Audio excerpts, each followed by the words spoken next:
Must-haves. So my formula a couple days ago, I think, fits in very closely to what Sean Payton's formula appears to be. I said my offseason, here's what I would do. I would get a running back in free agency. I would draft a running back. I would get a tight end in free agency. I would draft a tight end. And then I would draft a wide receiver. After that, you're done. You've met your needs. You've met your wants. No, you've met your must-haves. You've met your needs. And now you get to move on to whatever your wants are. Offensive line, you're set, man. I think you could run it back with everybody you got, including your backups. I even like the backups you got. So give me 2 tight ends, give me 2 running backs, give me 1 wide receiver. I'm good to go. Yeah, I don't care. To me, the Joker thing is the biggest thing. And listen, I wanted T. Higgins, but they ain't going in that direction because later on he talks about how much he really does like the receivers and speaks well of Vele. Yeah. You know what? This Joker thing's stupid.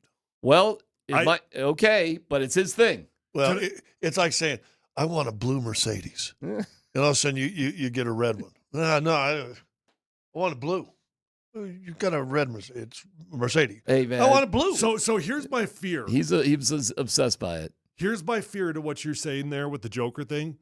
I hope he's not as hung up on that as he is talking publicly, because I think it's a dangerous game to play when you try to draft a player that's really good at multiple positions. Because I'm not saying it's easy, but it's far easier to draft a player that's damn good at a position than trying to find the unicorn that could do everything really, really well. I think it's dangerous to overemphasize the Joker role. I think you sometimes you just got to get lucky and you fall into it when you draft an incredible football player. Listen, however we feel about it, it's pretty clear how Sean Payton feels about it. And he did mention later on that, quote, inside linebacker. So if I'm looking at one guy in free agency right now, it's Zach Bond from the Eagles at inside linebacker if they're going to spend a couple of bucks. And they do have a couple bucks to spend. I wouldn't hate Zach, but my guy's Dre Greenlaw. Well, okay, but all right. How about this? How about, it's not even a coffee bet. I just bet you.